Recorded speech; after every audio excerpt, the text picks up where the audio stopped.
Bonjour à toutes, bonjour à tous et bienvenue dans le bureau hors série épisode 2.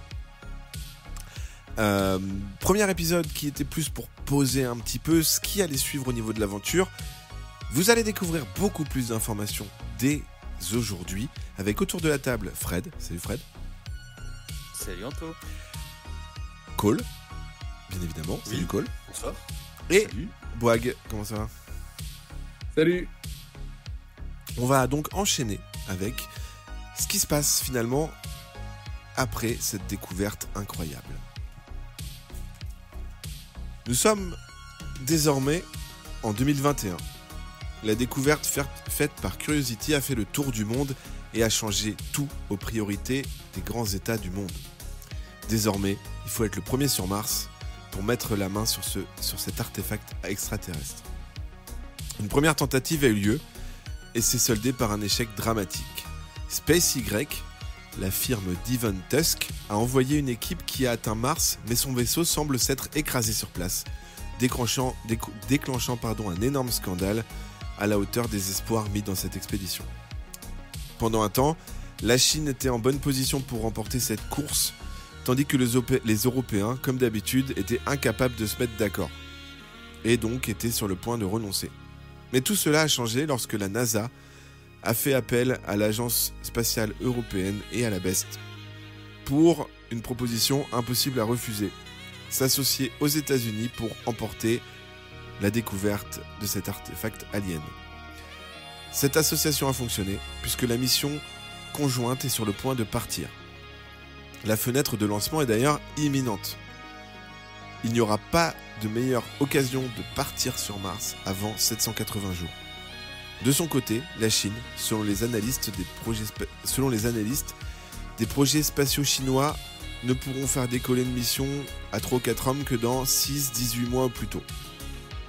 Et ce sont donc nos membres de la BEST qui ont été sélectionnés pour partir. Même si la NASA, de son côté, a tenté quelques coups en douce pour les écarter du projet, il demeure la meilleure chance pour la mission de réussir, tant ils sont qualifiés et entraînés depuis toujours pour partir sur cette planète. La mission est exceptionnelle pour le devenir de l'humanité, établir un premier contact avec une race extraterrestre, peut-être même martienne. Vous sortez donc d'une séance plénière de l'Assemblée Générale des Nations Unies, devant lesquelles les différents États ont décidé de défendre leur position par rapport à cette expédition et garantir que les États-Unis et l'Europe ne garderaient pas toutes les découvertes pour eux. Et puis plus généralement, un tsunami d'inquiétude, d'enthousiasme, de critiques, de propositions d'assistance, de suggestions plus ou moins bienvenues. Voilà. Tout était en plus organisé en sous-marin par la Chine dans le vain espoir de retarder la mission conjointe. Vous avez été maquillés, préparés par une équipe de communication de la NASA et vous vous retrouvez à affronter votre première interview devant les journaux. Ah ouais. À vos côtés, il y a David Parker, un des responsables de la mission, et il y a 3 personnalités publiques qui vous accompagnent et en les voyant, vous avez une sorte de stress mêlé d'excitation puisque ça fait longtemps que vous ne les avez pas vus. Ces 3 personnalités sont les membres historiques de la BEST. Voilà. Et oui, Putain, ils ont pris un coup de vieux. Hein. C'est le multivers du bureau. vous êtes entourés donc et vous vous asseyez. Vous allez devoir, dans un premier temps, vous présenter. Chacun votre tour.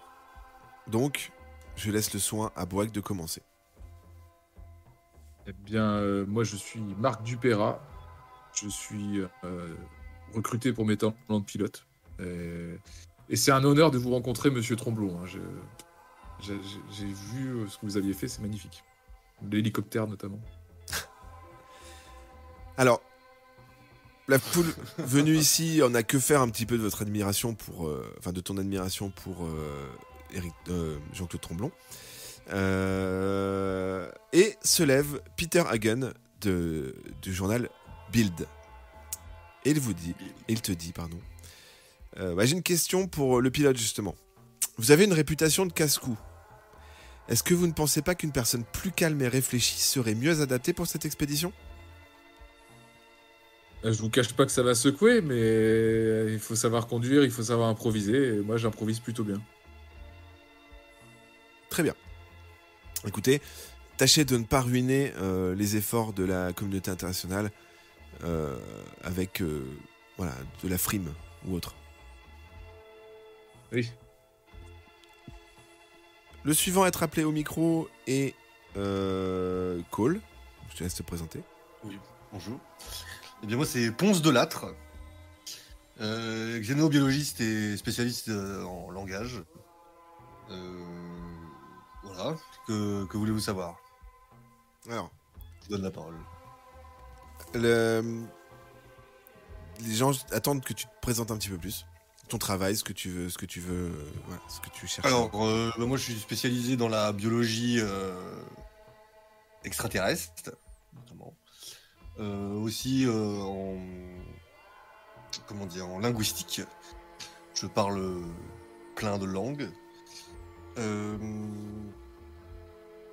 suis très content d'être dans cette mission parce qu'elle va pouvoir permettre de confirmer mes théories sur la présence d'une vie extraterrestre. Et voilà. Alors, suite à ta présentation, il y a un silence assez pesant dans la salle. Il y a 1 millier de personnes qui sont... Voilà. C'est rare qu'une salle complète soit silencieuse, jusqu'à ce que un vieux monsieur au trait asiatique attire ton attention. Il a visiblement été autorisé à te poser une question.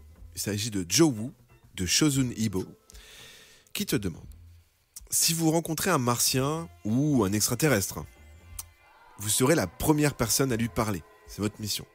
Qu'avez-vous prévu de lui dire ? J'ai surtout prévu de l'écouter. C'est beau. C'est une réponse pleine de philosophie qui vous honore. Oui. Pour l'instant, nous ne savons pas ce que nous allons rencontrer. Du coup, nous y allons plutôt dans l'attente de recevoir des communications, un signal ou au cas de trouver quelque forme de communication que ce soit. Et nous verrons bien ce qui nous attend là-haut. Très bien, merci. L'ultime membre de l'équipage qui s'avance sur l'estrade n'est d'autre que l'ingénieur. Et je laisse se présenter. Je m'appelle Birgit Schnitzel, donc je suis l'ingénieur en chef de la mission et je serai là pour réparer tous les petits bobos sur le matériel, faire des analyses et tout ce qui est un petit peu scientifique. Très bien. Un homme se lève, un accent d'Oxford très raffiné, il a un costume à rayures, il a un profil assez aristo. Il s'appelle Gauri Ramji du Times of India. Et il te dit: vous n'avez pas fait de mystère de votre appartenance à l'église chrétienne. Si les extraterrestres s'avèrent ne pas croire en Dieu, est-ce que vous réviserez votre jugement ? Comment vivrez-vous la crise de foi qu'implique l'existence des extraterrestres surtout et voilà, une éventuelle déception concernant tout ça. C'est une bonne question. C'est une bonne question. Je ne pense pas que la foi ait quelque chose à voir avec tout ce qu'on peut penser au niveau de la création. Donc, je pense que ça remettra peut-être beaucoup de remise en question au niveau de l'humanité tout entière, mais en tant qu'à la croyance, je ne pense pas. Très bien. Je vous remercie. Une fois les présentations terminées, c'est Michel Delaplasie qui prend la parole pour répondre à quelques questions. Rebecca Bell du Sun qui lui demande: j'ai cru comprendre que vous alliez embarquer avec des vivres en quantité insuffisante. Est-ce vrai ? Michel répond: tout à fait. En fait, notre navette spatiale n'aura pas eu la capacité de décoller à pleine charge Donc nous allons décoller de Cap Canaveral avec le maximum de vivres, mais ce ne sera pas suffisant pour un tel voyage. On va accoster à l'ISS pour compléter une première fois les réserves, puis à la station chinoise de Tianchi, au point de Lagrange L4 Terre-Lune, pour terminer le plein. Ensuite, on gagnera Mars par un scénario dit d'opposition, en fait en utilisant la gravité lunaire. C'est un voyage de 150 jours. Si tout se passe comme prévu, on est capable de se poser par nos propres moyens et amarcir à 200 mètres du site du mont Sharp. La distance restante sera couverte à pied par notre équipage. Le retour, par contre, durera 400 jours. Combien? Pardon. 400. Et là, du coup, Michel se retourne vers toi et te fait un... Tais-toi. Xuli de Référence News se lève et dit « Je m'étonne de ne pas voir de citoyens chinois dans votre équipage. » Et là, il y a un silence gêné. Car tout le monde connaît la situation de tension qui règne entre la Chine et le bloc Europe-USA. Et il est difficile de dire qui a mis le plus d'obstacles et de mauvaise volonté sur la mission commune. Est-ce que c'est les Américains qui voulaient tout diriger, les Européens qui campaient sur leur position de « si on n'envoie pas d'Européens, on n'envoie pas de Chinois », et les Chinois eux-mêmes qui espéraient sans doute jusqu'au dernier moment réussir à lancer leur mission. Est-ce que vous aviez une réponse à apporter, vous?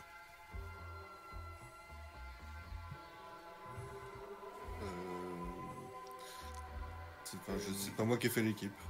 Je pense que David Parker sera plus à même de répondre à cette question que nous.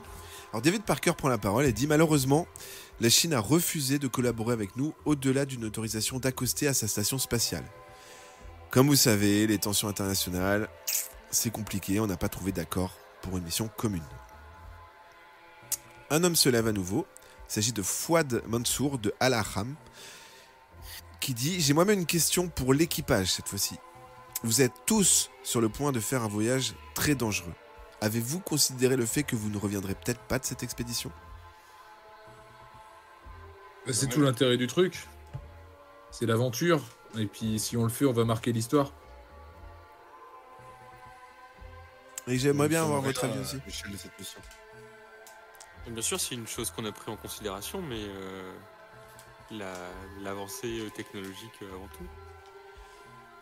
Colombo Maigret prend la parole aussi pour dire écoutez, alors l'imprévu, soit il est par définition imprévisible, et nous avons envisagé de très nombreux scénarios catastrophes, et on a trouvé des solutions. Oui, le voyage va être long. Oui, la mission durera 580 jours, donc quand même 30 sur Mars. Mais tout est sous contrôle, avec des regards appuyés de Michel Delaplasie et de Jean-Claude Tromblon. Un homme se lève à nouveau, Ronan Le Goff de West France, qui dit « J'ai une question pour l'équipage. Avez-vous un dernier mot à dire à l'humanité avant de vous envoler vers Mars ?» West France à la conf de presse de la NASA. Du coup, bisous maman. À bientôt. Et vive West France. Vive la Bretagne libre. Alors, Colombo Maigret, Delaplasie On va se faire défoncer. sont outrés, se tiennent la... reprennent le micro pour dire voilà, c'est un grand jour pour l'humanité, et je suis persuadé que plus rien ne sera pareil une fois que nos équipes sont arrivées. Je vous prie de les excuser, hein, ils sont énormément entraînés, ils sont préparés, ils sont à fond dans leur mission, donc ils n'ont pas forcément les idées claires. Dernière question de Catherine Jones du Wall Street Journal. Et cette question s'adresse plutôt à l'équipage. Si jamais les extraterrestres que vous rencontrez sont belliqueux ou agressifs, imaginons qu'ils vous attaquent. Comment réagirez-vous ? Avez-vous reçu une formation militaire ? Est-ce que vous emporterez des armes ? On a tous eu une formation minime Au maniement des armes. Mais... Au maniement des armes. Après, certains d'entre nous sont plus formés que d'autres de par leur parcours. Mais si jamais on rencontrait de quelque forme hostile que ce soit, le but serait plutôt pas de battre en retraite, mais d'être sur la défensive sans pour autant nous laisser dépasser par les événements. Très bien. Et en effet, vous avez reçu une formation militaire. Et là, flashback, vous repensez tous, il y a quelque temps, dans une sorte de cave aménagée en dojo, vous êtes tous les trois en kimono. Et face à vous se tient Jean-Claude Tromblon. Qui vous prépare au combat, voilà, pas mal de techniques. Et des armes. Exactement. Et les camps. Exactement. Vous êtes tous impressionnés par cet héros dont on ne connaît pas encore même tous les exploits. Un pilote d'hélicoptère émérite. Dans un premier temps, il va souhaiter évaluer votre capacité à utiliser une arme. On vous fournit un pistolet du même type que vous aurez au sein de l'équipe. Vous allez d'abord faire un jet d'initiative. Alors, vous allez lancer chacun à votre tour un jet sur un D20. Il va falloir qui va commencer. On va commencer par Marc.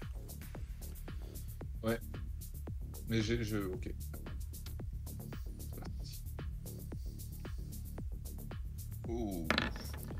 5. 5.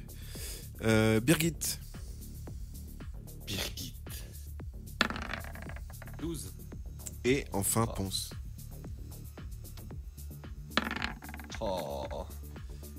Alors, c'est Marc qui va jouer en premier, Ponce en suivant et Birgit en dernier. Vous avez donc chacun un pistolet et vous devez alors effectuer une action. Alors, c'est Marc en premier. Combat à distance. 60%. Tu dois viser, en fait, il y a une cible d'un extraterrestre situé à 5 mètres de toi.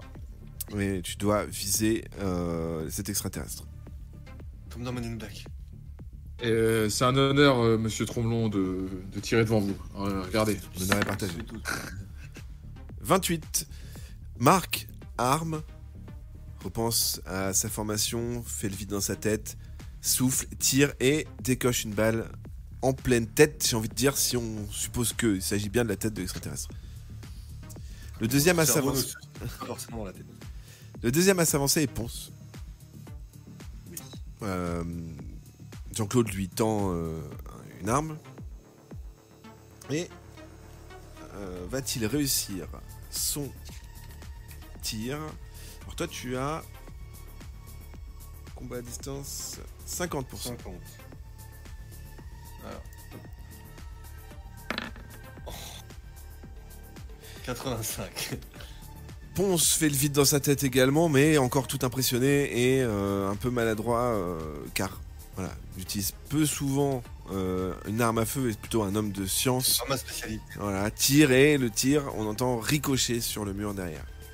Jean-Claude Tromblon lui dit écoute, l'important c'est d'être là pour ses collègues et d'essayer de les tirer de toutes les positions possibles par n'importe quel moyen. Je sais que le jour J, tu parviendras à réussir ton tir. Oui, non, mais là c'est parce que oui, ça fait longtemps. S'ensuit le tour de l'ingénieur, Birgit, qui s'avance. Et Jean-Claude lui donne une bonne tape sur l'épaule et lui dit « Allez, à toi !» T'avais combien? 63. 63 pour 50. Et c'est Alors, à Birgit, nouveau putain. raté. On sent une sorte de nostalgie dans les yeux de Jean-Claude Tromblon qui se rappelle les longues heures où il observait ses camarades échouer au tir et qui devaient reprendre le lead à leur place. Et Il vous explique pendant des heures et des heures des souvenirs concernant le tir à distance et ses capacités.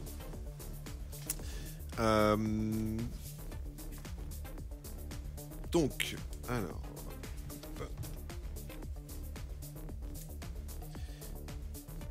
Régulièrement, vous aurez peut-être des flashbacks sur un petit peu la préparation et sur le système de combat.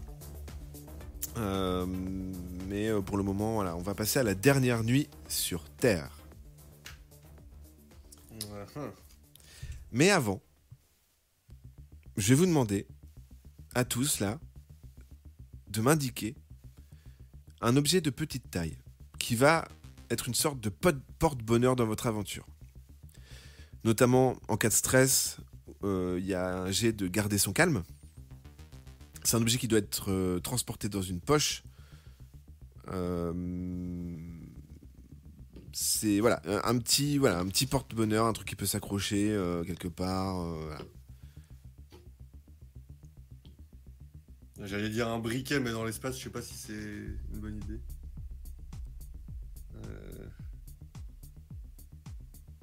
Je vous laisse un petit peu de temps pour réfléchir.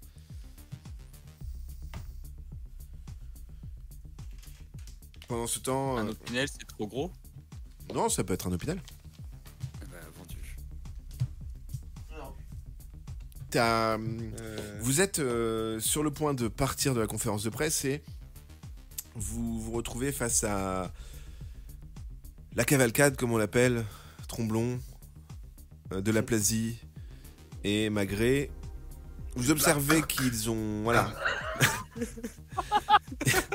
Ils ont pris de large. Ils ont pris de l'âge et vous notez d'ailleurs même que Michel de la Plasie, il lui manque une main. Oh merde. Ah oui. Et... c'est passé des choses, hein. Ah oui. Et du coup, voilà. Il te demande, à toi, Birgit, pourquoi cet opinel ? Parce que c'est l'opinel de mon père qui lui-même l'avait reçu de son père. Et du coup, c'est un souvenir de famille et puis c'est très pratique. Quelle histoire ? Michel se tourne vers Marc pour lui demander quel est l'objet qu'il emporte sur... Eh ben moi, j'emporte 2 aimants. C'est les petits aimants qu'on peut lancer qui se rejoignent et qui tapent ensemble. Là, et voilà, j'aime bien. Ça me déstresse de les séparer, de les recoller, de les séparer, de les recoller. J'ai des aimants. Très bien. Je vois très bien pourquoi tu parles de ça. Et enfin, il se tourne vers Ponce et lui demande, et vous emportez quoi ? Mon stylo bic préféré.